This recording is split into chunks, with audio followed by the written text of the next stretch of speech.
যায় না। বৃন্দাবনের তো এত অধিবাসীদের এত সৈন্য সামন্ত নেই, ক্ষমতা নেই, কেন কৃষ্ণ এত আসক্ত ব্রজবাসীদের প্রতি? তখন ললিতা দেবী বললেন যে বৃন্দাবনে এত ঐশ্বর্য নেই সেটা নয়, বৃন্দাবনের প্রত্যেকটা বৃক্ষ হচ্ছে কল্পবৃক্ষ। প্রত্যেকটা বৃক্ষে যা মানুষ বাসনা করে সেটা দিতে পারে, এটাকে বলে কল্পবৃক্ষ। আপনি যা বাসনা করবেন সাথে সাথে দিয়ে দেবেন। এই কল্পবৃক্ষ, প্রত্যেকটা বৃক্ষ হচ্ছে কল্পবৃক্ষ। যখন যে যা কিছু চাইবে সেটাই বৃন্দাবনের যে কোনো একটা গাছ দিতে পারে, বৃক্ষ, লতা গুল্ম দিতে পারে। কিন্তু ব্রজবাসীরা এত ঐশ্বর্য চায় না। তারা কি চায়? তারা শুধুমাত্র কৃষ্ণকে চায়। এই জন্য কৃষ্ণ প্রেমের আধিক্য এতটাই বেশি যে ঐশ্বর্য তার উপরে প্রভাব বিস্তার করতে পারে না। ঐশ্বর্যের শিথিল প্রেমে নহে মোর প্রীত। ভগবান বলছেন যে ঐশ্বর্যে প্রেম যেটা হয় সেটা শিথিল হয়ে যায়, কমে যায়, হ্রাস পায়। এই জন্য সেই প্রেমের দ্বারা ভগবান বলছেন আমি পূর্ণরূপে পরিতৃপ্ত হই না। সেই জন্য কিন্তু বৃন্দাবনে ঐশ্বর্য থাকলেও ব্রজবাসীরা কখনো এই ঐশ্বর্যের দ্বারা প্রভাবিত ছিলেন না। তাদের শুধু একটাই লক্ষ্য ছিল, আমরা কৃষ্ণকে চাই, আর কিছু চাই না। এই জন্য ঐশ্বর্য তাদেরকে প্রভাবিত করতে পারে না। ঐশ্বর্য থাকা সত্ত্বেও তারা অনাসক্ত ছিলেন। এটাই হচ্ছে কৃষ্ণের হৃদয়কে আকর্ষণ করার সব থেকে বড় উপায় ছিল। কেন কৃষ্ণ ভগবান নিজেই বলছেন ব্রজবাসীদের প্রেম এতই প্রগাঢ় আমার প্রতি, আর এতই প্রগাঢ় প্রেম যে কৃষ্ণকে ভগবানই বলে মনে করে না ব্রজবাসীরা। কি বলে মনে করে? ও তো আমার ছেলে। মা যশোদা মনে করেন এ তো আমার ছোট গোপাল। মা যশোদাকে বড় হা করে বিশ্ব ব্রহ্মাণ্ড দেখালেন। অর্জুনকে যেমন দেখিয়েছিলেন বিশ্বরূপ, মা যশোদাকেও দেখিয়েছিলেন, কিন্তু মা যশোদা এক পলকে ভুলে গেছেন, আরে ও তো ছোট শিশু, ভয় পাননি উনি। সখারা বন্ধুরূপে তার সাথে খেলা করতেন। আমরা ভগবানকে ভোগ দেওয়ার আগে চোখ দিয়েও দেখি না। কারণ কি? চোখ দিয়েও দেখা যায় না, ঢেকে নিতে হয় ভোগ দিতে গেলে। আর ব্রজের যারা রাখাল ছিল, কৃষ্ণের বন্ধুরা, তারা কৃষ্ণকে বিভিন্ন আম তারা খেত। খাওয়ার পরে যে আমটা মিষ্টি ওটা নিয়ে বলতো এটা খা। টক আমলে দিত না, ওটা নিবেদন করতো না, কিন্তু মিষ্টি আমটা নিজে খেয়ে তারপরে দিত। এই হচ্ছে ব্রজ সখাদের প্রেম, এটা হচ্ছে বন্ধুত্ব। কৃষ্ণ এতে বেশি খুশি হতেন। এই জন্য ব্রজের কথা তিনি ভুলতে পারতেন না। তিনি রাত্রে বিলাপ করতেন দ্বারকায় থাকতেন। ললিতা দেবী যখন এটা বললেন যে ঐশ্বর্যের মাধ্যমে আমরা প্রভাবিত নই,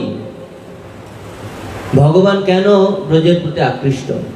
রুক্মিণী সবকিছু বিচার করলেন। রুক্মিণী তো 16,100 মহিষীর ভিতরে প্রধান মহিষী ভগবানের। তিনি বিচার করে প্রত্যেকটা কথাই তিনি অনুভব করলেন যেটাই বাস্তবতা। সেইভাবে ভগবান শ্রীকৃষ্ণ সেই 100 বছর পর কুরুক্ষেত্রের সেই পুণ্য স্নান থেকে ব্রজে গিয়েছিলেন, বৃন্দাবনে। এই লীলাটাকে এই চৈতন্য মহাপ্রভু যখন তিনি রথ টানতেন, চৈতন্য মহাপ্রভু হচ্ছেন রাধা কৃষ্ণ নহে অন্য। চৈতন্য মহাপ্রভু হচ্ছেন রাধা কৃষ্ণের মিলিত তনু। এই জন্য তিনি আবির্ভূত হয়েছেন, হয়ে তিনি দেখলেন, তিনি দেখালেন। তিনি দাপর যুগে লীলা করেছিলেন, প্রেম লীলা। সেই প্রেম লীলা তো সকলে জগতে বুঝতে পারবে না। এই জন্য চৈতন্য মহাপ্রভু এসে নিজে অনুশীলন করে তিনি বোঝালেন যে ব্রজগোপীদের প্রেম কতটাই শ্রেষ্ঠ। এবং সেই চৈতন্য মহাপ্রভুর লীলায় আমরা দেখি তিনি একদিক দিয়ে মায়ের নির্দেশে তিনি জগন্নাথপুরীতে ছিলেন, সেই সাথে জগন্নাথপুরী ধামে যে ঐতিহ্যবাহী রথযাত্রা ছিল, চৈতন্য মহাপ্রভুর মাধ্যমেই সেটা পূর্ণরূপে জাগ্রত হয়েছিল। বাংলা থেকে তৎকালীন সময়ে 1 মাস পূর্বে সকলে রথযাত্রা উপলক্ষে চৈতন্য মহাপ্রভুর সাথে সাক্ষাৎ করতে সকলে যেতেন। তো চৈতন্য মহাপ্রভু এই রথযাত্রাকে কিভাবে তিনি গ্রহণ করেছিলেন, এই ব্রজগোপীদের ভাব নিয়ে। জগন্নাথ দেবের যে মন্দির সেটাকে বলে নীলাচল, আর জগন্নাথ দেবকে রথে টেনে নিয়ে যেখানে যাওয়া হয় সেটার নাম হচ্ছে সুন্দরাচল, যেখানে জগন্নাথ দেবের আবির্ভাব হয়েছিল, বলা হয় জন্মস্থান, এটা সুন্দরাচল। তো এই জগন্নাথ মন্দির যেটা নীলাচল, এটাকে দ্বারকার সাথে তুলনা করা হয়, আর বৃন্দাবনের সাথে তুলনা করা হয় গুন্ডিচা মন্দিরকে, সুন্দরাচলকে।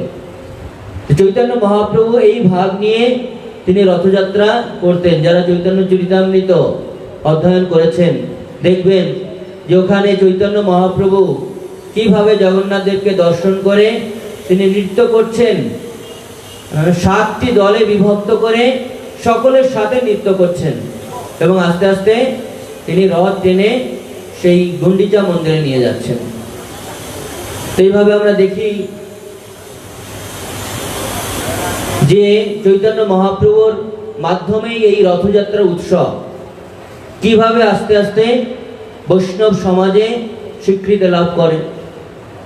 তো আমি একটা কারণ বললাম, পরবর্তীতে এসে চৈতন্য মহাপ্রভুর ধারায় শ্রীল প্রভুপাদ এসে সেই ধারাকে আরো বেগবান করলেন। একবার শ্রীল প্রভুপাদকে জিজ্ঞাসা করা হয়েছে, শ্রীল প্রভুপাদ, চৈতন্য মহাপ্রভু তো স্বয়ং ভগবান, তাহলে তিনি কেন শুধুমাত্র ভারতবর্ষে কৃষ্ণ নাম প্রচার করলেন, পৃথিবীর অন্যান্য দেশে তো গেলেন না তিনি? শ্রীল প্রভুপাদ তখন একটু মজা করেই বললেন যে চৈতন্য মহাপ্রভু যদি সারা পৃথিবীতে প্রচার করতে চাইতেন তিনি অবশ্যই প্রচার করতে পারতেন, শুধু ইচ্ছা করলেই হয়ে যেত। কিন্তু তিনি যদি প্রচার করে যেতেন তাহলে আমি কি করতাম?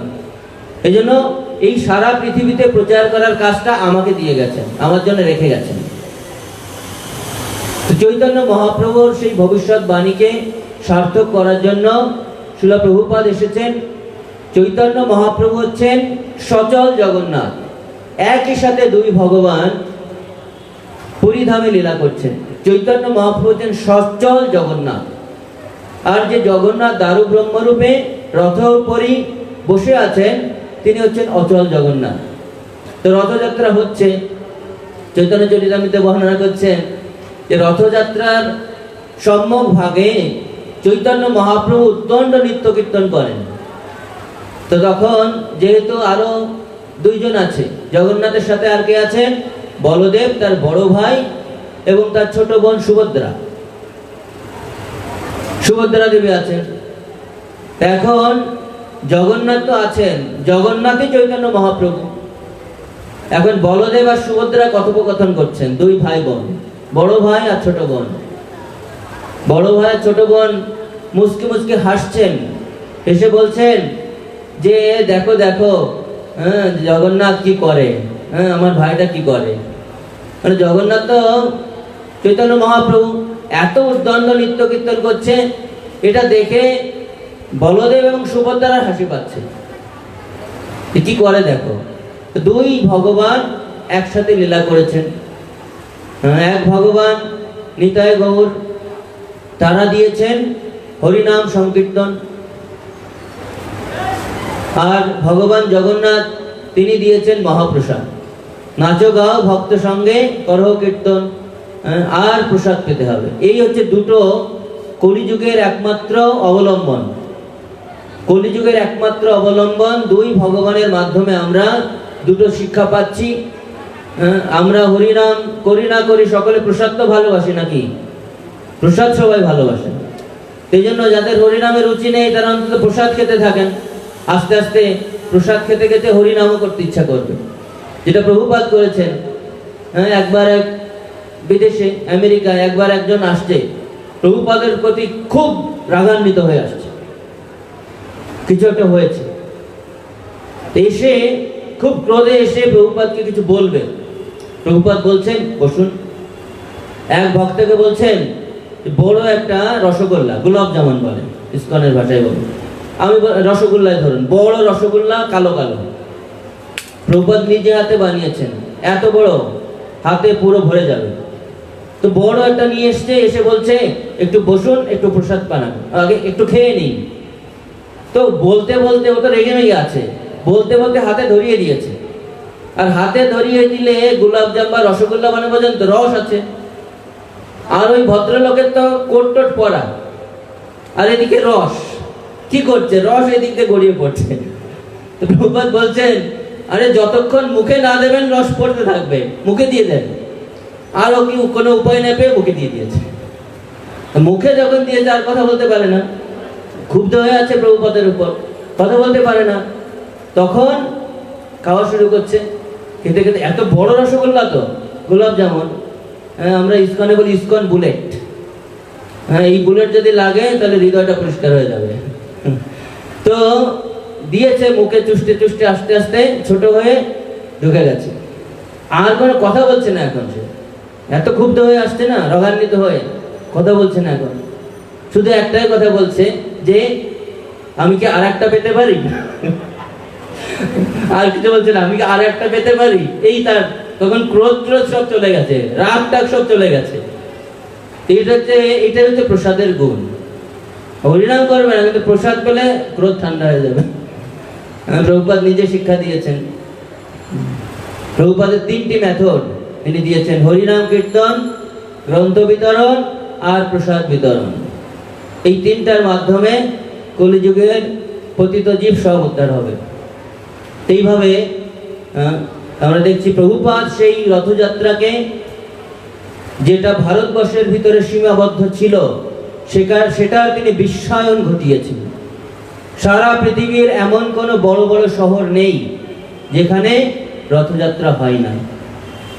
তিনি শুরু করেছিলেন সান ফ্রান্সিসকো থেকে, এরপর বড় বড় শহর যত, Los Angeles, New York, Sydney, Melbourne, London, Paris, বড় বড় যত শহর আছে, ইউরোপ, আমেরিকা, আফ্রিকা, সব বড় বড় শহরে রথযাত্রা হচ্ছে।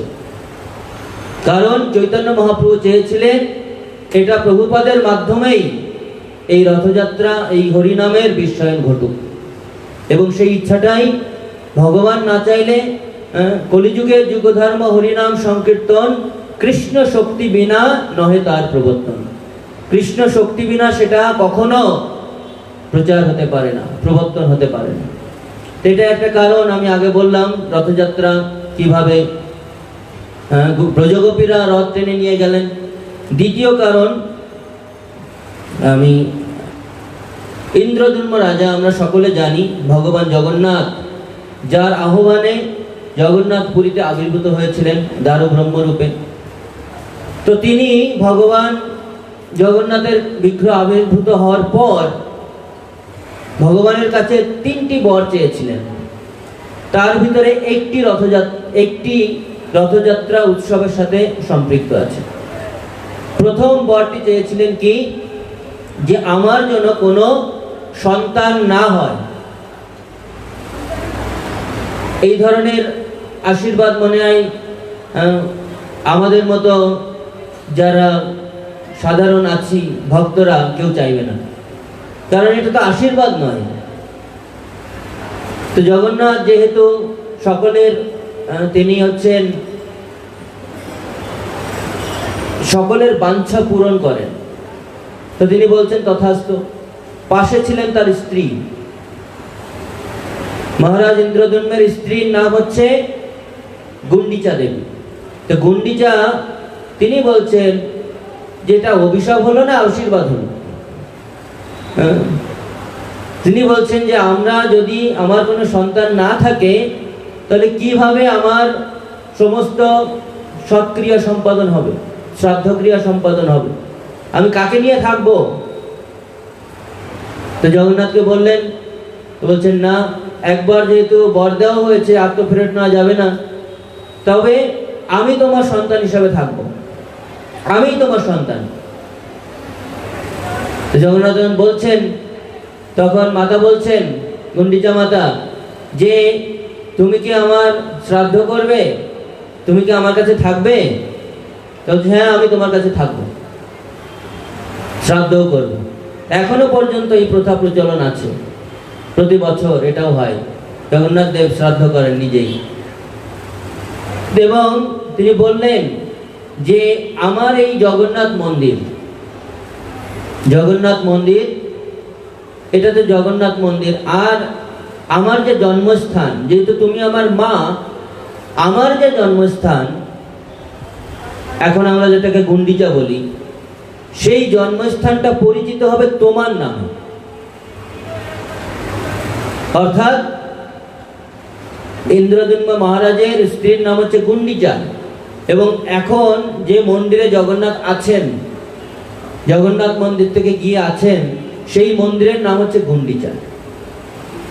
মা থেকে তো সন্তান আসে, তো জগন্নাথ দেবের জন্মস্থান হচ্ছে এই গুন্ডিচা। এই গুন্ডিচায় জগন্নাথ দেব বললেন, আমি বছরে একবার তোমার কাছে আসব এবং তোমরা আমার সেবা করার সুযোগ পাবে। এই এক সপ্তাহ, প্রায় 9 দিন, হ্যাঁ, আমি তোমাদের কাছে সেবা গ্রহণ করব, প্রতি বছর আসব, এবং তোমার এই নামেই আমার জন্মস্থান প্রসিদ্ধ হবে। কেউ বলে না ওইটা জগন্নাথ মন্দির, সকলে বলে ওটা গুন্ডিচা মন্দির, যেহেতু জগন্নাথ ভগবান নিজেই গুন্ডিচা দেবীকে কথা দিয়েছেন। তো ইন্দ্রদ্যুম্ন রাজা কেন এই বর চাইলেন? তার উদ্দেশ্য হচ্ছে যে রাজামশাই বললেন, আমার যদি কোনো সন্তান আসে, পরবর্তীতে দাবি করবে এটা আমার বাবার মন্দির, এটা আমার দাদুর মন্দির, এটা আমার পূর্বপুরুষের মন্দির। কিন্তু রাজা বললেন, আমি চাই না যে আমার কোনো উত্তর অধিকারী থাক এবং তারা এসে দাবি করুক এটা আমার পৈতৃক মন্দির, পৈতৃক সূত্রে আমরা পেয়েছি। এই মন্দিরটা প্রসিদ্ধ হবে জগন্নাথ মন্দির হিসাবে, ভগবানের মন্দির হিসাবে, কারো ব্যক্তিগত কোনো সম্পত্তি নয়। জগন্নাথ দেব হচ্ছেন সারা জগতের মালিক, এবং এই মন্দিরের প্রকৃত মালিক হচ্ছেন জগন্নাথ দেব। এইভাবে জগন্নাথ দেবের কাছে প্রার্থনা করলেন যে তার জন্য কোনো পুত্র সন্তান না হয় এবং এই মন্দিরটা জগন্নাথ মন্দির হিসাবেই প্রসিদ্ধ হোক, এবং সেই বর দিলেন। আরো 2টি বর আছে, সেটাই না গেলাম। তো এই রথযাত্রা, যেহেতু গুন্ডিচা দেবীকে জগন্নাথ কথা দিয়েছিলেন, আমি এই জগন্নাথ মন্দিরে থাকবো নীলাচলে, কিন্তু বছরে একবার তোমার কাছে যাব। আমরা বলি মাসির বাড়ি, কিন্তু আসলে জগন্নাথের মায়ের বাড়ি। তো এইভাবে প্রতি বছর জগন্নাথ দেব এই গুন্ডিচা মন্দিরে গিয়ে সেখানে এই 7 দিন ব্যাপী সেবিত হন। টোটাল 9 দিন হয়, 9 দিনের দিন চলে আসেন। তো এইভাবে জগন্নাথ প্রতি বছর যাচ্ছেন, এখনো কথা রাখছেন। এবছরও কিছু সমস্যা হয়েছিল করোনা ভাইরাসের কারণে, কিন্তু জগন্নাথের ইচ্ছা, এর বাইরে তো কেউ কাজ করতে পারবে না। তো ভক্ত সমাগম কম হলেও জগন্নাথের রথ কেউ আটকাতে পারেনি। সেই জন্য জগন্নাথের ইচ্ছায় সবকিছু হচ্ছে। তৃতীয় কারণ হচ্ছে, আরো কয়েকটা আছে, আমরা তৃতীয় বলে শেষ করব।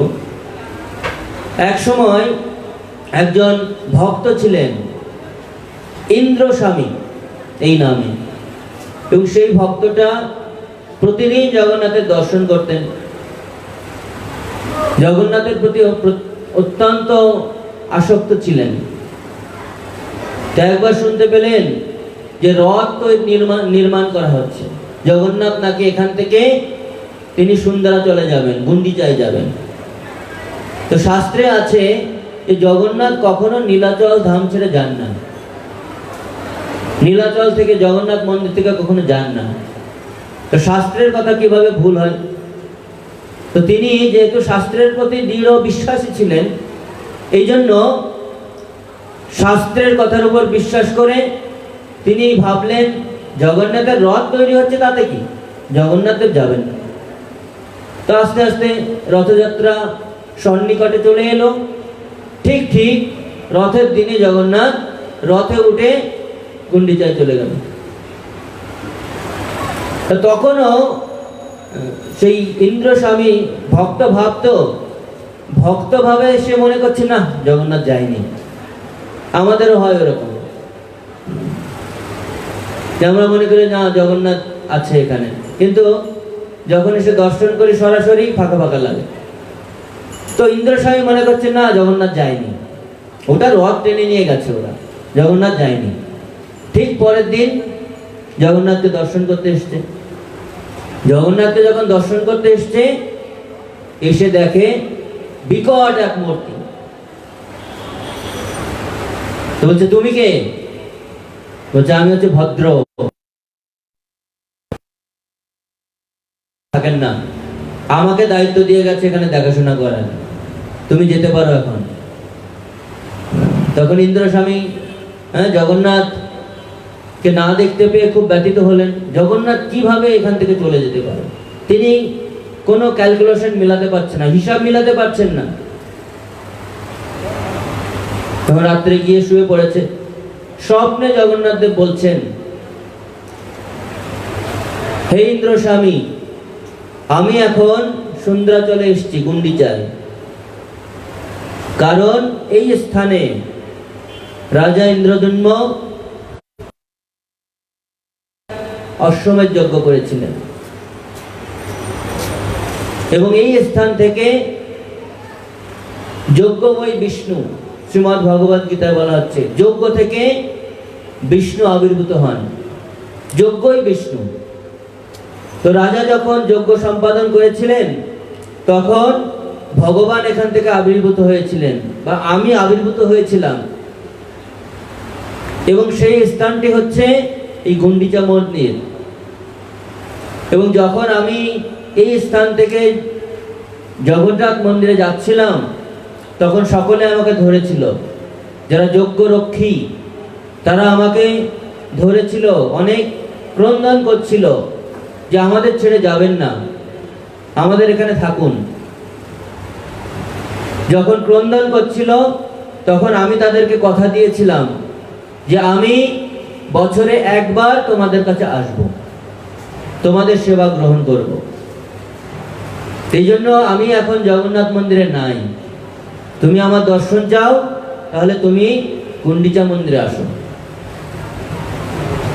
এইভাবে জগন্নাথ যখন স্বপ্ন দেখালেন তখন তার আস্তে আস্তে বিশ্বাস হলো, এবং বললেন আমি সকলকে সেবা প্রদান করার জন্য বা সকলের সেবা গ্রহণ করার জন্য আমি এই গুন্ডিচা মন্দিরে আসি, বা রথযাত্রা উৎসব হয়। তার কারণ কি, যে কোনো মন্দিরে উচ্চ কুলোদ্ভূত বা যারা ব্রাহ্মণ তারা ছাড়া পূজা করতে পারে না। কিন্তু জগন্নাথ মন্দিরে একটা মন্দির যেখানে সব থেকে উচ্চ ব্রাহ্মণ, উচ্চ কুলোদ্ভূত ব্রাহ্মণ এবং সব থেকে নিচু জাতি সকলে সেবা করার অধিকার পায়, এবং সেটা শুরু হয় জগন্নাথের স্নান যাত্রা থেকে। সব থেকে নিচু জাতি, সবর জাতি, দয়িতা বলে, তারা সেবা করার সুযোগ পায়। দয়িতা বলতে ভগবানের যারা নিকটজন, ভগবানের খুব কাছের জন। তো নিচু জাতি হলে কি হবে, তারা ভগবানের অনেক কাছের জন। সেই জন্য এই নীলমাধব রূপে শবরের হাতে সেবিত হতেন। সেই প্রথা এখনো আছে। শবর রাজাকেও কথা দিয়েছিলেন জগন্নাথ যে তুমিও আমার সেবা পাবে। এই 1 মাস যাবৎ নিচু জাতিরা যারা আছে, এদের ভিতরেও ব্রাহ্মণ আছে, তারা জগন্নাথ দেবের সেবা করার সুযোগ পান গুন্ডিচাই উল্টো রথ পর্যন্ত। এরপরে আবার পুনরায় যারা নিয়মিত সেবা করেন তারা সেবা করার সুযোগ পাবেন। তো জগন্নাথ দেব এতই কৃপালু যে প্রত্যেকটা শ্রেণীর ভক্ত, প্রত্যেকটা শ্রেণীর মানুষ বা পশু পাখি কীটপতঙ্গ সকলেই দর্শন করতে পারে, সকলে সেবা করার সুযোগ পান। এমন নয় হ্যাঁ, আবার ওই জগন্নাথ মন্দিরের যে সুচিতা সেটা খুবই হাই স্ট্যান্ডার্ড। একটু এদিক হলে ওদিক হলে মহা স্নান করানো হয়, পুরো মন্দিরকে মহা ক্লিনিং করা হয়। সেই জন্য একদিক দিয়ে অনেক হাই স্ট্যান্ডার্ড সেবা গ্রহণ করছেন।